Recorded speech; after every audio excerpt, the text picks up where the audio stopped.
Supply analysis. अब इसके पहले हमने क्या पढ़ा था, डिमांड एनालिसिस पढ़ा था और इलास्टिसिटी ऑफ डिमांड, 2 चैप्टर पढ़े थे चैप्टर नंबर 3 में, जिसमें डिमांड एनालिसिस पढ़ा था।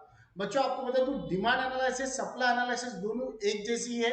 ऐसा समझो एक माँ के 2 जुड़वा बच्चे, समझे क्या, वन मदर्स 2 ट्विंस, दो एक आप बोल सकते हो 2 जुड़वा बच्चे जिसको हम बोल सकते हैं। बट दोनों में फर्क क्या है, वहां पे प्राइस और डिमांड में इनवर्स रिलेशनशिप था, यहाँ पे सप्लाई और प्राइस में डायरेक्ट रिलेशनशिप होना चाहिए। वहां पे अपोजिट रिलेशनशिप था, एक अप होता था तो दूसरा डाउन, यहाँ पे उल्टा रहेगा। यहाँ पे दोनों एक तो अप रहेंगे या दोनों डाउन रहेंगे, दोनों इंक्रीज होंगे या दोनों डिक्रीज होंगे।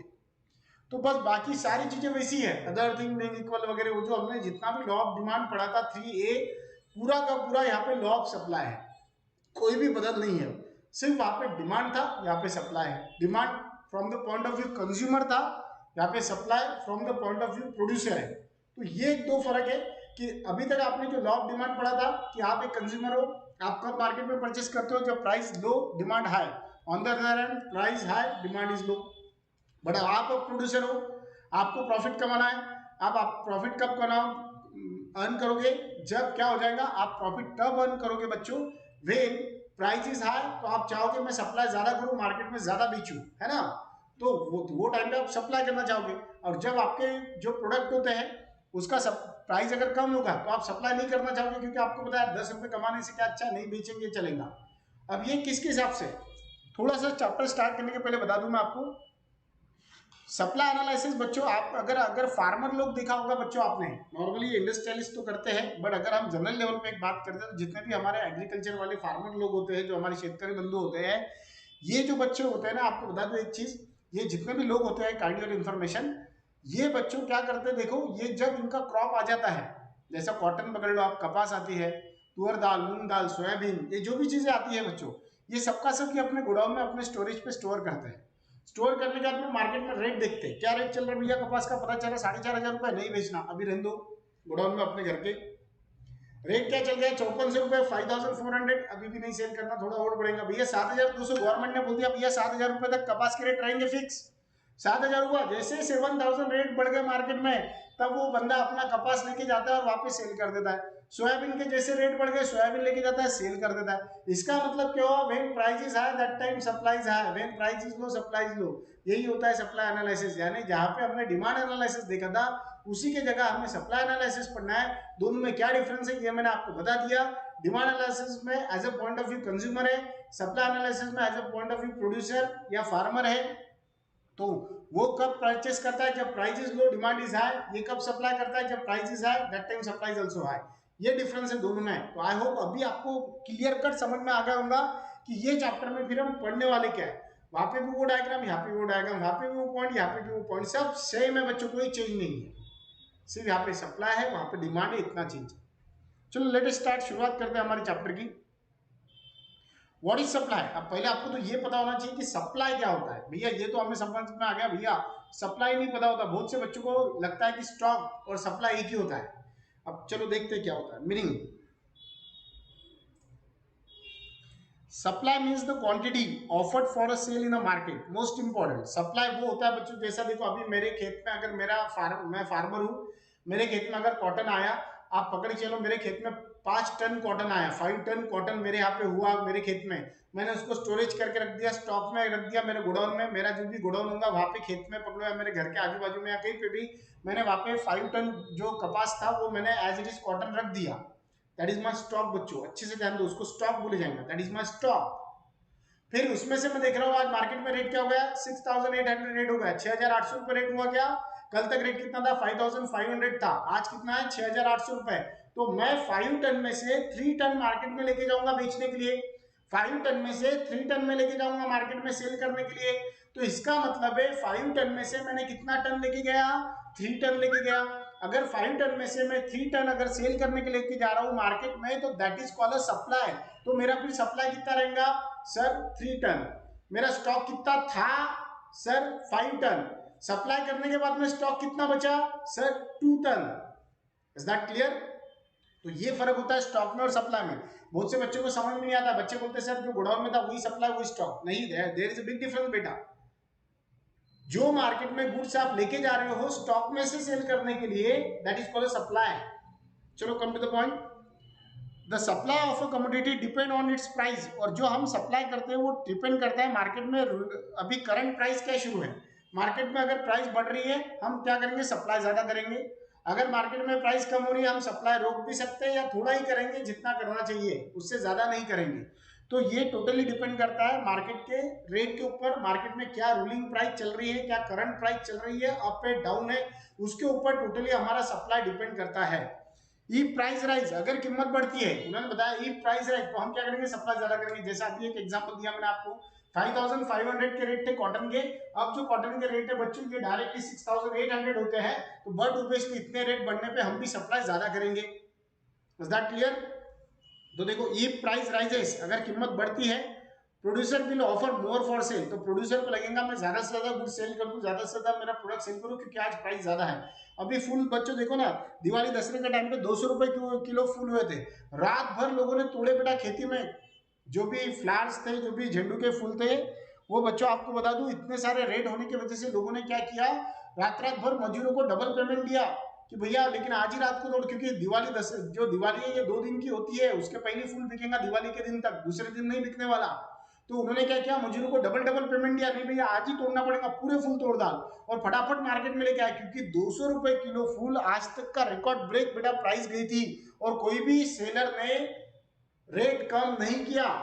तो जितने सप्लायर थे फटाफट मार्केट में फूल लेके आ रहे थे बेचने के लिए, क्यों? बिकॉज 200 रुपीज जो रेट था ये सब में हाईएस्ट रेट था, वो भी अपने लोकल लेवल पे था। बड़े बड़े सिटीज में अगर आप जाते हो, बॉम्बे, दिल्ली, पुणे, नोएडा, वहां पे तो 300-400 रुपए किलो तक फूल सेल हुए थे। तो ये देखे जाता है कि कहाँ पे कितनी प्राइस है, वो अकॉर्डिंग हम लोग क्या करते हैं, सप्लाई उतना करते हैं।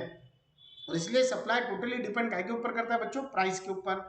Definition of supply according to professor Paul Samuelson. अब पॉल सैमुअल्सन क्या बोलते हैं, उनकी डेफिनेशन क्या है, the relation between the market price, उन्होंने बताया मार्केट प्राइस के साथ में हमारा रिलेशन होता है, and the amount of goods that producer are willing to supply, और वो अमाउंट ऑफ गुड्स, अमाउंट बोले तो यहाँ पे पैसा नहीं होता है, अमाउंट ऑफ गुड्स बोले तो क्वांटिटी बोला उन्होंने। तो उन्होंने बताया the relation between the market price and the amount of goods that the producer are willing to supply, कि कितनी क्वांटिटी, अमाउंट का मतलब क्या है यहाँ पे क्वांटिटी, कि मार्केट में क्या प्राइस शुरू है, और वो प्राइस के रिलेशन में, यानी कितने उसके संबंध में, उससे कंसेप्ट में, उसके रिलेटेड ये बंदा कितना सप्लाई करना चाहता है, उसी को लॉ ऑफ सप्लाई बोले जाता है, या उसी को सप्लाई बोलेंगे। प्राइस ज्यादा ये बेचेगा ज्यादा, प्राइस कम बेचेगा कम।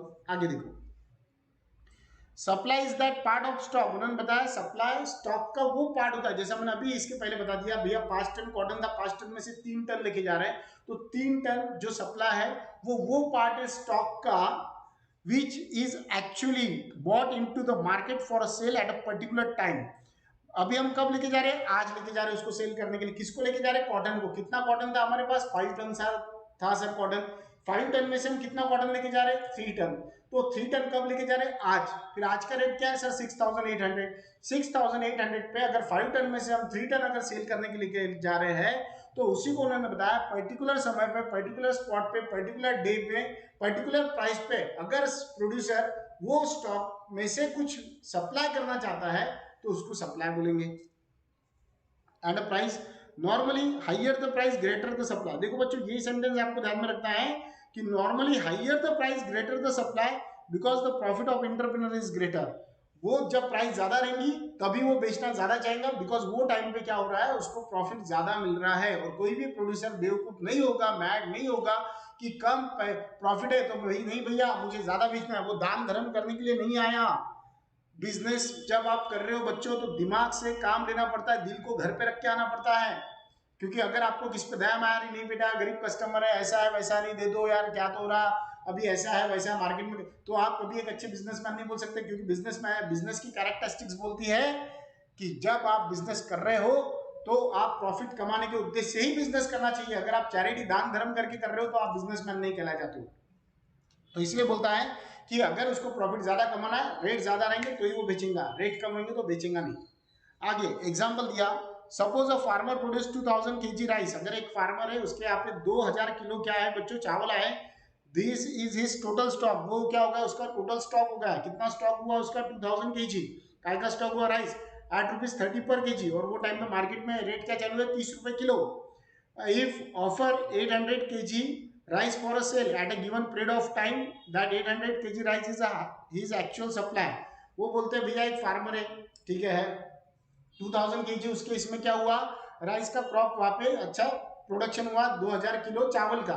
अब मार्केट में आज वो देख रहा है, रेट की इंक्वायरी किया, पता चला भैया आज तो रेट अच्छे हैं, कितना है 30 रुपीज के जी, कल कितने थे 28 रुपीज के जी, आज 30 रुपीज है। तो उसने क्या किया 2000 में से 800 केजी मार्केट में लेके गया काय के लिए, सेल करने के लिए।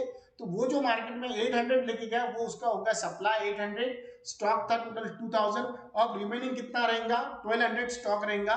कितने प्राइस पे सप्लाई किया 30 रुपीज पे। अब वही है बच्चों, याद करो, आपको याद होगा इंडिविजुअल डिमांड मार्केट डिमांड, वही यहाँ पे देवा है इंडिविजुअल सप्लाई और मार्केट सप्लाई। मैंने स्टार्टिंग में बताया दोनों चैप्टर सेम है, सिर्फ यहाँ पे price high supply high, price low supply low, वहां पे उल्टा था price high demand low, price low demand high. बाकी वही शेड्यूल वही सब है ना। मैं तो बता दूं जिसने लॉ ऑफ डिमांड कर लिया उसको सप्लाई आ जाता है, या जिसने सप्लाई कर लिया उसको लॉ ऑफ डिमांड। सिर्फ इनवर्स रिलेशनशिप और यहाँ पे डायरेक्ट रिलेशनशिप, दो चीजें ध्यान में रखना है। अब इंडिविजुअल सप्लाई शेड्यूल क्या बोलता है, the quantities of a commodity supplied by a particular seller at a different prices during a given period is individual supply। अगर मार्केट में अभी एक टाइम पीरियड देवा है, आज का दिन देवा है, या भैया संडे तक ये रेट रहने वाले, संडे देवा है, और मैं क्या कर रहा हूँ मेरे पास जो क्वांटिटी है उसमें से कुछ क्वांटिटी मैं अकेला, मैं ए नाम का फार्मर हूं, तो मैं ए नाम का फार्मर, मेरे ट्रैक्टर में उतना कॉटन मैं क्या कर रहा हूँ उसको ले रहा हूँ, कॉटन को वहां पे पैक कर रहा हूँ, उसको डंप कर रहा हूँ, और वो कॉटन को मैं ट्रैक्टर में लेके जा रहा हूँ सेल करने के लिए। और मैंने वहां पे जाके अगर सेल किया तो मैंने जो अकेले ने सप्लाई किया उसको इंडिविजुअल सप्लाई बोली जाएगा। Individual supply schedule refer to the table which show the various quantities of a commodity offered a single seller for a sale at a different prices at a given period of time. अब देखो यहाँ पे दिया price, क्या price थी, अब यहाँ पे क्वांटिटी एक्स सप्लाई, यानी एक्स बोले तो मैं एक्स हूँ, मैं सप्लाई कर रहा हूँ। 1 रुपया प्राइस थी बच्चों, 1 रुपये में क्या सप्लाई करूंगा रे मैं, तो मैंने 10 ही सप्लाई किया। जब 2 रुपये प्राइस हुई मुझे लगा रहा वाह प्राइस बढ़ गई, अब मैंने सप्लाई कितना क्वांटिटी किया 20 केजी किया। जब प्राइस 3 रुपये हो गई तो मैंने कितना किया 30 रुपीज केजी किया। जब प्राइस 4 रुपये केजी मिलने लग गई तो मैंने सोचा भैया 40 किलो तो बेच ही देते। और जब मैक्सिमम प्राइस हो गई 5 रुपीज तब मैंने मैक्सिमम सप्लाई किया। मैंने तो सोचा पूरा का पूरा स्टॉक निकाल देता, क्योंकि काफी ये प्राइस मिलेगी, अभी बेच बाच के मुगला हो जाओ, पैसा मस्त कमा जाएंगे।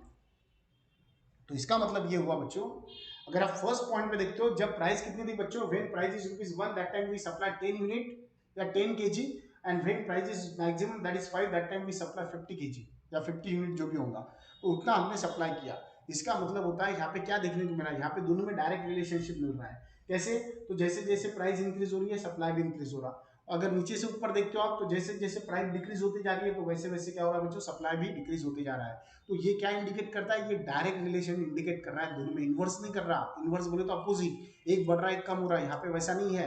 यहाँ पे क्या डायरेक्ट रिलेशनशिप है, दोनों में क्या दिख रहा है आपको, दोनों भी बढ़ रहे हैं। देखो साथ में दोनों, एक तो अगर नीचे से देखते हो दोनों कम हो रहे हैं, अगर ऊपर से आप देखते आ रहे हो तो दोनों बढ़ते जा रहे हैं। तो ये है लॉ ऑफ सप्लाई। बट ये कैसा है, इंडिविजुअल का, क्योंकि एक बंदा एक्स लिखे हुआ होगा।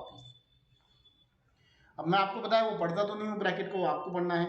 अब बाद में देखेंगे हम explain the market supply schedule. Market supply schedule क्या, मार्केट में एक से ज्यादा दो लोग होंगे। देखो तो market supply is an aggregate supply of all the sellers in a particular market supplying alternative quantities of the commodities per time trade at a various alternative prices. अलग अलग प्राइस पे अलग अलग लोग कितना सप्लाई करेंगे, लेकिन पर्टिकुलर टाइम पीरियड सेम होना चाहिए। अब देखो मार्केट शेड्यूल दिया उन्होंने, वही देवा है, यहाँ पे प्राइस दी हुई है 10 रुपए, 12 रुपए, 14, 16 और 18। तो 10, 12, 14, 16, 18 ये आपको अलग अलग प्राइजेस दी हुई है। अब यहाँ पे जो क्वांटिटी सप्लाई कर रहे हैं अलग अलग प्रोड्यूसर बोल सकते हैं, फार्मर बोल सकते हैं, जिनका नाम ए है, बी है और सी है। अब टोटल मार्केट सप्लाई कैसे आएगा, अगर हम तीनों का सप्लाई काउंट करते हैं तो हमें टोटल सप्लाई मिलेगा। जैसे आज मार्केट में प्राइस 10 रुपए शुरू है, तो कॉटन इसने ए ने क्या किया 3 किलो कॉटन मार्केट में लेके गया सेल करने, बी ने भी 3 किलो लेके गया, 3 + 3 6, 6 + 2, सी ने बोला नहीं भैया मैं तो और वेट करूंगा, मैं सिर्फ 2 केजी कॉटन क्या कर रहा हूँ मार्केट में बेचने आऊंगा। तो ऐसा टोटल अगर मार्केट में देखे जाए तो कितना कॉटन का सप्लाई हुआ, जस्ट 8 केजी, 8 किलो सप्लाई हुआ। क्यों, बिकॉज रेट कम था ना बेटा, 10 रुपए थे ना। जब वहां पे क्या हो गया प्राइस 12 रुपीज आ गई, तो व्हाट हैपेंड, सप्लाई ए ने कितना किया बच्चों 7 किया, वही बी ने कितना सप्लाई किया 5, 7 + 5 कितना होगा 12, 12 + 2 सॉरी 4, सी ने कितना किया 4 किया, और 12 + 4 = 16। तो टोटल मार्केट में आज के रेट में सप्लाई कितना हो गया 16 केजी हो गया। जैसे ही मार्केट में 14 रुपीज हो गया तब ए ने बोल दिया नहीं भैया अब तो मैं 10 kg क्या करूंगा मार्केट में सप्लाई करूंगा, वहां पे बी ने 8 किया, 10 प्लस 8 18, 18 प्लस 6 किसने किया, सी ने, तो 24 मार्केट का टोटल जो सप्लाई है वो कितना देखने को मिल रहा है हमें 24। साथ ही साथ बाद में अगर 16 रुपीज प्राइस हो रही है बच्चों तो सब में ज्यादा इन्होंने किया, ए ने 14 किया और बी ने कितना किया 10 किया और वही सी ने कितना किया 80 किया। तो टोटल लेकिन अगर सप्लाई देखते हो तो कंपैरेटिव भले ही यहाँ पे सी ने 80 किया होगा बट अगर टोटल सप्लाई आप देखते हो तो 32 है, जो कि लास्ट से 24 से ज्यादा ही है। अब प्राइस पकड़ के चलो मैक्सिमम हो गई दैट इज 18। मार्केट में अभी तक का जो सप्लाई का जितना भी रेट चल रहा था वो कम चल रहा था, बट अभी अगर आप प्राइस देखते हो तो हाईएस्ट प्राइस है, वो प्राइस कितनी है 18 रुपीज पर केजी है। तो वो टाइम पे 19 क्या किया 19 केजी ए ने सप्लाई किया, बी ने 11 केजी किया और सी ने 10 केजी किया। तो टोटल मार्केट में सप्लाई अगर आपको टोटल मार्केट का सप्लाई काउंट करना है तो 40। आप देखो ना बच्चों, आपने देखा होगा धनतेरस के दिन जब भी हमारे यहाँ पे धनतेरस होती है, दिवाली दशहरा होता है, तो धनतेरस के दिन बच्चों लोग सोना चांदी बहुत खरीदते हैं और ये लोग क्या करते हैं फटाफट मार्केट में सोना चांदी बेचते हैं और दूसरे दिन पेपर में एक फिगर आती है कि धनतेरस के रात तक इतना सोना सेल हुआ। तो कैसे पता चलता है? तो ये हर जितने भी सेलर्स होते हैं, गोल्ड स्मिथ होते हैं, सबका लिखते हैं, वो जितने भी ज्वेलरी शॉप होते हैं सबका लिखते हैं भैया कितना सेल हुआ, इतना सेल हुआ, इतना सेल हुआ, इतना सबका सेल काउंट करते हैं और बाद में मीडिया वाले क्या करते हैं पेपर में पब्लिश करते हैं कि भैया इतने करोड़ का सोना इंडिया में, हमारे एक सिटी पकड़ लो या इंडिया पकड़ लो या जो भी आप लेते हो स्टेट पकड़ लो, वहां पे इतना सेल हुआ। तो कैसे पता चला? सबका कौन किया उन्होंने। Is that clear? तो आप इस तरह फटाके इतने के फोड़े गए, कैसे पता चला? जितने फटाके सेल हुए, जितने सेल हुए उसको कौन किया जाता और उस पर से पता चलता लोगों ने धुएं में पैसा कितना उड़ाया। Okay, come to the point. As seen in the about table market supply is obtain by adding the supply of a seller. अलग अलग नाम के सेलर थे एबीसी, उनको अगर हम तीनों को प्लस करके फाइंड आउट करते तो हमें बच्चों मार्केट में सप्लाई कितना हो ये पता चला। और आगे उन्होंने दिया एट अ डिफरेंट प्राइसेस, अलग अलग प्राइस पे। At price 18 market supply increase to 40 units and at price 10 market supply is 8 unit. ये तो हमने भी देखा कि जब 8 रुपीज मार्केट में 8 सप्लाई कब हुआ, जब मार्केट में 10 रुपए प्राइस थी बच्चों, क्योंकि वो टाइम पे किसकी भी डिजायर इच्छा नहीं थी कि वो सप्लाई कर सके, क्योंकि उसको उसका जितना खर्चा था शायद वो भी कम निकल रहा था, बट उसने सेल कर दिया। लेकिन जब मार्केट में रेट एकदम से 18 हो गए तब हर एक जन चाह रहा था कि भैया यहाँ पे मेरा खर्चा भी निकल रहा और मुझे सरप्लस प्रॉफिट भी हो रहा। तो वो टाइम पे हो सकता है जितना भी स्टॉक होगा पूरा का पूरा इन्होंने सप्लाई में वहां पे कन्वर्ट किया होगा और उसको मार्केट में सप्लाई किया होगा। अब हम देखेंगे explain the law of supply बच्चों। वहां पे हमने देखा था लॉ ऑफ डिमांड, अब यहाँ पे क्या देख रहे हैं? Law of supply. देखो वहां पे इनवर्स रिलेशनशिप था, यहाँ पे डायरेक्ट सेम है। अरे बेटा कोई फर्क नहीं है, सिर्फ दो चीजों का फर्क है। कौन सा? वहां पे एक बढ़ रहा था दूसरा कम हो रहा था, दूसरा कम हो रहा था तो एक बढ़ रहा था, इंक्रीज डिक्रीज हो रहे थे दो में से। यहाँ पे दोनों साथ में बढ़ते हैं, दोनों साथ में ही होते हैं। ये अच्छी डिग्री दोस्त है। देखो कैसे The law of supply is introduced by doctor Alfred martial. यार ये बंदा तो यार कहीं पे यार ये बंदा ऐसा हुआ ही नहीं कि जिसका नाम अभी तक हमने पढ़ा नहीं। जबकि एडम स्मिथ किसने, ये कौन है? Adam Smith father of economics है। लेकिन फादर ऑफ इकोनॉमिक्स जिन्होंने कौन सी डेफिनेशन दी थी? वेल डेफिनेशन प्रेजेंट की थी दुनिया के सामने, और उन्होंने इकोनॉमिक्स ये सब्जेक्ट को इंट्रोड्यूस किया था, लॉन्च किया था दुनिया में। तब तक लोगों को पता ही नहीं था कि भैया इकोनॉमिक्स नाम का कोई सब्जेक्ट है। 1776 में एडम स्मिथ ने उसको इंट्रोड्यूस किया, दुनिया में लॉन्च किया। बट एडम स्मिथ एक 19 सेंचुरी तक, 17-18 सेंचुरी तक ही चले। उसके बाद में कौन आया था? अल्फ्रेड मार्शल, ये आया। उसके बाद में रॉबिन्स आया और उसके बाद में जेके मेहता, फिर तो बहुत सारे रेंजर फ्रीच वगैरह बहुत सारे इकोनॉमिक्स आए, जिसमें से हमारे इंडियन इकोनॉमिक्स भी आए, पीसी महालनोबिस भी थे। उसके बाद में अलग अलग ऑथर्स थे, अलग अलग इकोनॉमिक्स था। लेकिन बच्चों एक ऑथर ऐसा है जिसको आप कंटिन्यू पढ़ते जा रहे हैं। 11 में इकोनॉमिक्स पढ़ोगे तो भी ये बंदा दिखेगा आपको, 12th में पढ़ोगे तो भी ये बंदा मिल ही जाएगा, फर्स्ट ईयर पढ़ो, सेकंड ईयर पढ़ो, आप कोई भी इकोनॉमिक्स पढ़ो, डॉक्टर अल्फ्रेड मार्शल आए सिवा रहते नहीं बच्चों। क्योंकि रिसर्च उतना है ना, मेहनत उतनी है, क्वालिटी उतनी है, दिन रात बंदे ने रिसर्च किया, प्रिंसिपल ऑफ इकोनॉमिक्स में कितना कुछ लिखा। इसलिए आपको हर जगह ये सर, ये साहब, ये बंदा हमें क्रॉस हो रहा है, मिल रहा है। क्यों मिल रहा है हमें ये? बिकॉज इनका रिसर्च उतना एग्जामाइन किया, उतना स्टडी किया और एग्जैक्ट प्रैक्टिकल चीजें बच्चों उन्होंने बताई। और इसीलिए आज भी, जबकि ये मेरे ख्याल से 1833 समथिंग वो ईयर में इन्होंने क्या किया था, चीजें बताई थी, बट आज भी 2021 है अभी, आज भी हम इनको रेट कर रहे हैं। ये बहुत बड़ी बात होती है बेटा, इसको बोलते रिसर्च। करो तो ऐसा करो कि लाखों साल तक, सालों साल तक वो बंदे का हम स्टडी करें, उसको बोलते रिसर्च। चलो आगे। The law of supply is introduced by Dr. Alfred Marshall in his book Principle of Economics, which was published in 1890. 1890 में पब्लिश हुई थी बेटा ये, 1890 में। और 1776 में कौन आए थे? Adam Smith. बाद में कौन आए थे?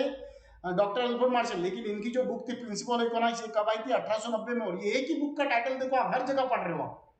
डिमांड में भी पढ़ा था हमने, देखो माइक्रो इकोनॉमिक्स में भी पढ़ा था, रेंजर फ्रिज के बाद में, जिसको प्रोपोनेट किया था इन्होंने। तो जहां जहां इकोनॉमिक्स है ना वहां पर, यानी इसका मतलब है प्रिंसिपल ऑफ इकोनॉमिक्स ऐसी बुक है जिसमें सब कुछ लिख दिया इन्होंने। जितने चैप्टर आपके 11 के 12 के first year second year final MCom MBA वगैरह सब जहां जहां इकोनॉमिक्स पूरा वो बुक में लिख दिया इन्होंने। और वो बुक लॉन्च हुई थी इनकी, पब्लिश हुई थी 1890 में। द लॉ एक्सप्लेन, और उन्होंने बताया ये लॉ जो है ये एक्सप्लेन करता है, क्या एक्सप्लेन करता है? Functional relationship between the price and quantity supply की। क्या प्राइस है वो हिसाब से कितना क्वांटिटी हम सप्लाई करेंगे, क्या प्राइस रहेंगी तो कितना क्वांटिटी हम कम सप्लाई करेंगे। स्टेटमेंट ऑफ द लॉ, अब इसका स्टेटमेंट देखना है हमें, क्या बोलता है बच्चों इसका स्टेटमेंट। तो according to doctor Alfred Marshall, हमारे मार्शल जी जो है वो क्या बोलते हैं वो देखो। अदर थिंग बीइंग कांस्टेंट या इक्वल, बोलो आप। अदर थिंग बीइंग इक्वल क्या बोलते हैं वो देखो। अदर थिंग बीइंग इक्वल, चलो चलो कहां गया यार, ये दिख रहा नहीं। Okay, other thing being constant, the higher the price, most important, higher the price of the commodity, अगर कोई commodity की प्राइस ज्यादा है लेकिन other thing being equal, बाकी सारी चीजें एक जैसी है, greater is the quantity supply, तो वो टाइम पे हम सप्लाई ज्यादा करेंगे, ग्रेटर करेंगे। And lower the price of the commodity, अगर वही उसकी प्राइस कम हो रही है, similar is the quantity supply, तो वहां पे बोला स्मॉलर, सॉरी स्मॉलर, कम करेंगे क्वांटिटी सप्लाई। क्यों करेंगे? बिकॉज हमें पता है यार प्राइस कम। तो इस पे से क्या समझ में आया? अब थोड़ा सा मैं लॉ ऑफ डिमांड की तरफ जाऊंगा। लॉ ऑफ डिमांड क्या बोलता था? Other thing being equal, when price is high demand is low, on the other hand when price is low demand is high. Same यहाँ पे भी वही बोल रहा है, अदर थिंग बीइंग इक्वल, बाकी सारी चीजें एक जैसी है। When price is high supply is high, when price is low supply is low, that's all. But other thing being equal जाना नहीं चाहिए। अगर अदर थिंग बीइंग इक्वल आपने हटा दिया तो आपको एग्जाम में से हटा देगा, आपका क्वेश्चन उसको क्रॉस कर देगा, बोलेगा गलत है। तो इसलिए अदर थिंग बीइंग इक्वल। फिर अदर थिंग बीइंग इक्वल कौन से सर? वही मेरे बेटा जो हमने लॉ ऑफ डिमांड में पढ़े थे। लॉ ऑफ डिमांड में वही पढ़ा था हमने, taxation, government rules and regulation, है ना, वही सब यहाँ पे आ रहे हैं। कोई अदर थिंग बीइंग इक्वल में चेंज नहीं होता। वहां पे भी वेदर कंडीशन था, यहाँ पे भी वेदर कंडीशन आएगा ही आएगा। चलो क्या है देखते हैं। द लॉ स्टेटेड दैट, अब ये लॉ हमें बताता है other thing remain the same, बाकी सारी चीजें एक जैसी होना चाहिए। The seller will supply more quantity of goods at a higher price and less quantity of the goods at a lower price. वो बोलता है बाकी सारी चीजें एक जैसी होना चाहिए। जब मार्केट में प्राइस ज्यादा होगी तो जो सप्लायर वो चाहेगा कि उसका माल ज्यादा से ज्यादा मार्केट में सप्लाई कर सके, सेल कर सके। और ऑन द अदर हैंड जब मार्केट में प्राइस कम होगी तो वो चाहेगा कि सप्लाई कम कर सके। Law supply can be better understood with help of the following schedule. अब भैया वो बोलता है नीचे जो शेड्यूल देगा उसके ऊपर से हम समझेंगे। तो देखो शेड्यूल, शेड्यूल तो वही है, प्राइस कितने हो गई 10 रुपीज, कितना सप्लाई कर रहा है 100, प्राइस बढ़ गई, प्राइस इंक्रीज हो गई 20 तो सप्लाई भी कितना हो गया 200, प्राइस बढ़ गई 30 तो सप्लाई भी कितना हो गया 300, प्राइस इंक्रीज हो गई 40 सप्लाई भी हो गया 400, प्राइस मैक्सिमम हो गई 50 और सप्लाई भी मैक्स टू मैक्स हो गया बच्चों 500। इसका मतलब क्या समझ में आ रहा है? देखो प्राइस 10 20 30 40 50 सप्लाई 100 200 300 400 500। इसका मतलब क्या हुआ? प्राइस इंक्रीज हो रही सप्लाई इंक्रीज हो रहा, प्राइस इंक्रीज हो रही सप्लाई इंक्रीज हो रहा, price increase supply increase, price increase supply increase, price increase supply increase. इसका मतलब क्या बोलता है? Direct relationship. डायरेक्ट रिलेशनशिप क्या बोल रहा है कि जहां प्राइस बढ़ते जाती सप्लाई भी बढ़ते जाता, जहां प्राइस बढ़ते जाती सप्लाई भी बढ़ते जाएगा। दूसरे तरफ से देखे जाए तो क्या बोला जाता है? प्राइस कम कम सप्लाई कम कम, प्राइस कम कम सप्लाई कम कम। इसका मतलब क्या होता है? दोनों में कैसा रिलेशन है? डायरेक्ट है, दोनों साथ में बढ़ रहे साथ में कम हो रहे। समझा क्या? आप दोनों दोस्त होंगे बच्चों, आपकी डेट ऑफ बर्थ भी एक ही है। आप एज्यूम करो 26 जनवरी 1995 को आपका बर्थ हुआ है, 2000 में बर्थ हुआ, जो भी हुआ होगा एक ही ईयर एक ही डेट। मैं तो बोलता भगवान करो टाइम भी एक है, आपका समय भी एक है, ठीक है। आप बरोबर सुबह 8 बजे हुए थे, वो भी आपका जो बेस्ट फ्रेंड है 8 बजे हुआ। इतने आप में बेस्ट फ्रेंडशिप है कि आपका समय भी एक था, सब एक था। तो ऐसा होगा क्या वो एज से बढ़ रहा और आप कम हो रहे? दैट इज पॉसिबल नहीं होगा। आप जितने साल के आप होंगे उतने साल उतने दिन उतने घंटे का वो भी होगा। कभी ऐसा नहीं होगा कम ज्यादा, नहीं सर वो बढ़ रहा था मैं कम हो गया। क्यों? तो इनवर्स रिलेशन, अबे काय का इनवर्स रिलेशनशिप, दोनों सेम बढ़ोगे, है ना। तो इसका मतलब क्या हुआ कि यहाँ पे इसका मतलब ये देखो ना बच्चों, एक बता दो आपको, हमारे क्लास में, हमारे बैच में बहुत सारे हमारे फ्रेंड्स होते हैं जो हमारी एज के होते हैं, 16 साल, 17 साल, 18 साल, जो भी आप एज अपीयर कर रहे हो वो एज के होते हैं। लेकिन आफ्टर अभी जब वो 12th में होते हैं, हमारे साथ में हमारे बैचमेट जो होते हैं 11th में हो या फिर 12th में हो, हमारे साथ में होते हैं, हमारे जैसी होते हैं, हम भी पढ़ाई करते वो भी पढ़ाई करता, हमारे जैसी बातचीत, वो भी घर से वैसे ही होता है, हम भी फाइनेंशियल वैसे, सब वैसा होता। लेकिन आफ्टर 10 ईयर, 10 साल बाद जब आप उसको मिलते हो तो वो कार में घूमता है और आप है ना साइकिल पे घूमते हो या टू व्हीलर पे घूमते हो। वाई? उसने भी वही पढ़ाई किया, आपने भी वही पढ़ाई किया, लेकिन उसने कॉन्सेंट्रेशन के साथ पढ़ाई किया, उसने पढ़ाई करते वक्त मेहनत किया, उसने स्टूडेंट लाइफ में हार्डवर्क किया, इसलिए उसको सक्सेस मिला। और आपने स्टूडेंट लाइफ में एंजॉय किया, इसलिए फिर लाइफ टाइम आपको हार्डवर्क करना है। तो बच्चों, सबको चांस इक्वल मिलता है, सबको एजुकेशन भी इक्वल मिलता है, टीचर लोग, हम लोग भी इक्वल पढ़ाते सबको। किसने ज्यादा फीस दी तो अच्छा पढ़ा, दूसरे ने नहीं, अभी हम इक्वल ही पढ़ाते। लेकिन फर्क होता है कौन किसको कैसा लेता है। सब साथ में ही बढ़ते हैं, लेकिन कोई एकदम आगे निकल जाता है, कोई पीछे। क्यों? तो अलग अलग पढ़ाया जाएगा नहीं। आप में भी डायरेक्ट रिलेशनशिप है आपके सक्सेस में और आपके मेहनत में। जितनी मेहनत करोगे उतना सक्सेस मिलेगा। इसलिए बोलता हूँ स्टूडेंट लाइफ में हार्डवर्क करो, क्योंकि आपके हार्डवर्क में और स्टडी में दोनों में डायरेक्ट रिलेशनशिप है। जितना हार्डवर्क करोगे उतना सक्सेस, जितना हार्डवर्क कम उतना सक्सेस कम। 6 घंटे सो, कोई जरूरत नहीं है बेटा 12-12 घंटे सोने की। डॉक्टर भले बोलता होगा कि बेटा सोने के लिए 8 घंटे जरूरी है, मैं बोलता कोई जरूरत नहीं 8 घंटे की। अभी यंग है हम, 5 घंटे इनफ हो गए, 6 घंटे इनफ हो गए सोने के लिए। बाकी पूरे 18 घंटे मेहनत करो ईमानदारी से। खाना पीना भी साइड में रखो, नहाना धोना भी साइड में रखो, कोई इंपॉर्टेंट नहीं। फटाफट नहा धो के तैयार हो गए, 15 मिनट के अंदर 1-1 घंटा हम लोग खाने के लिए लगाते हैं, टीवी देखते, कोई जरूरत नहीं। पढ़ाई पे कॉन्सेंट्रेट करो। जो बच्चे ने ऐसा कर लिया ना, गारंटी दे रहा 10 साल बाद देखना वो कहाँ रहेगा। और जो टाइम पास करता है, 10-10 घंटे सोता है, दोपहर में भी आराम करता है, वो देख लेना कहाँ रहता है। ओपन चैलेंज है अगर दोनों में डिफरेंस नहीं आया तो। इसलिए बोलता आपके स्टडी में, आपके हार्डवर्क और आपके सक्सेस में, दोनों में डायरेक्ट रिलेशनशिप है। जितना हार्डवर्क, जितना मेहनत करोगे, चैलेंज बोलता सक्सेस झक मार के आपके पीछे आएगा। 3 इडियट्स पिक्चर देखा था ना आपने? तो उसमें क्या बोले गया था? वही बोले गया था, अरे हार्डवर्क करो, मेहनत करो, पढ़ाई करो, स्टडी करो, दिन रात चढ़ाई करो, हर चीज पढ़ के रखो, रीड करके रख लो, लर्न करके रख लो, पेपर सॉल्व करके देख लो, सब प्री प्लान करो। क्यों सोच रहे हो हमारी एग्जाम आगे है? ऐसा सोचो अब भी एग्जाम में कल पेपर है, हमें देना है। और प्रेजेंट करो तो इस तरह से प्रेजेंट करो कि लोग देखते रह जाओ। जैसा अल्फ्रेड मार्शल लिखा तो इस तरह से लिखा बंदे ने 1890 में, आज भी 2021 में आप और में पढ़ रहे। कभी उसने सोचा भी नहीं था हम लोग पढ़ेंगे। लोग पढ़ रहे, आज भी पढ़ रहे, और आने वाले 10 साल में भी हम पढ़ेंगे। और 10 साल में मैं तो बोलता और सालों साल पढ़ेंगे उनका, क्योंकि रिसर्च वैसा था। वैसे ही मैं बोल रहा हूँ आपको, मेहनत ऐसी करो कि पूरी दुनिया को पता चले अरे क्या मेहनत किया बंदे ने। चलो कम टू द पॉइंट आते हैं हम हमारे सप्लाई पे। तो सप्लाई में मैं वही बोलना चाह रहा था बच्चों, प्राइस और सप्लाई में डायरेक्ट इनवर्स रिलेशनशिप नहीं है, डायरेक्ट रिलेशनशिप है। क्योंकि जैसे बढ़ोगे प्राइस, वैसे सप्लाई बढ़ता है, जैसे प्राइस कम सप्लाई कम। अब देखते हैं बच्चों हम शेड्यूल। देखो ये शेड्यूल पे तो आपको सक्सेस जो है ना बच्चों, आपके सक्सेस का भी वहां पे कर्व दिख रहा है।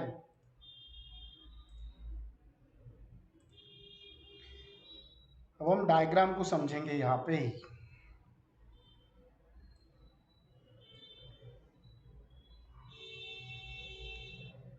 यहाँ पे हमें एक डायग्राम दी हुई है बच्चों, देखिए क्या डायग्राम। यस सर, दिख रही है सर हमें डायग्राम, वेरी गुड। ये डायग्राम है। अब ये डायग्राम में और वो डायग्राम में, लॉ ऑफ डिमांड के डायग्राम में एक ही फर्क डायरेक्ट क्लियर दिख रहा, कौन सा? समझ गया हमें? सर डिमांड का कर्व जो था वो ऊपर से नीचे आ रहा था, which is from top to bottom, which is a slope down, which is a negative slope, which indicate the inverse relationship. यहाँ पे SS1 सप्लाई कर्व को क्या बोलते हैं? SS1 सप्लाई कर्व नीचे से ऊपर जा रहा। नीचे से कैसा जा रहा? ऊपर, पॉजिटिव स्लोप है, नीचे से ऊपर जा रहा है, बॉटम टू टॉप जा रहा है। समझा क्या? कैसे? देखो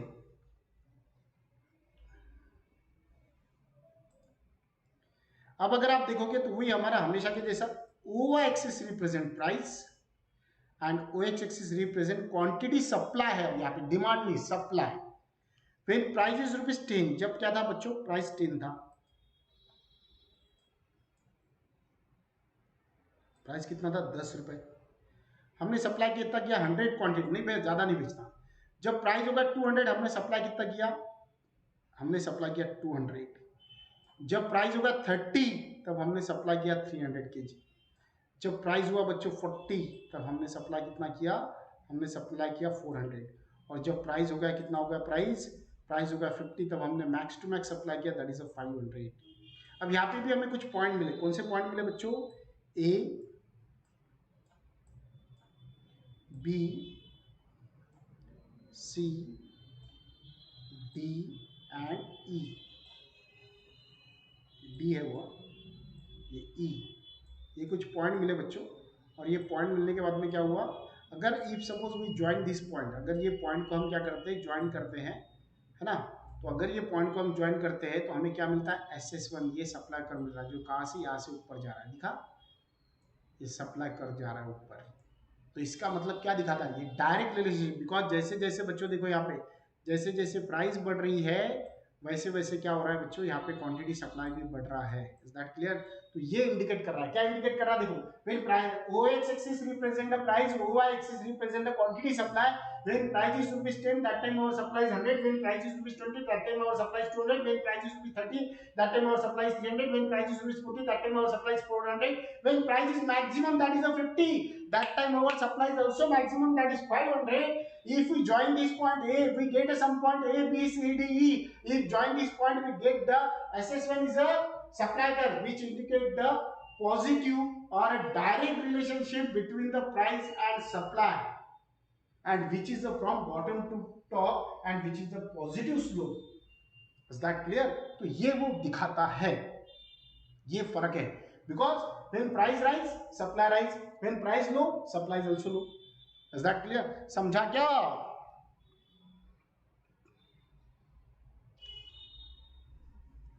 पढ़ो ना बच्चों, तो कुछ ऐसा पढ़ो कि बस दुनिया याद रखे आपको कि क्या पढ़े बोले बच्चे, टाइम पास मत करो यार।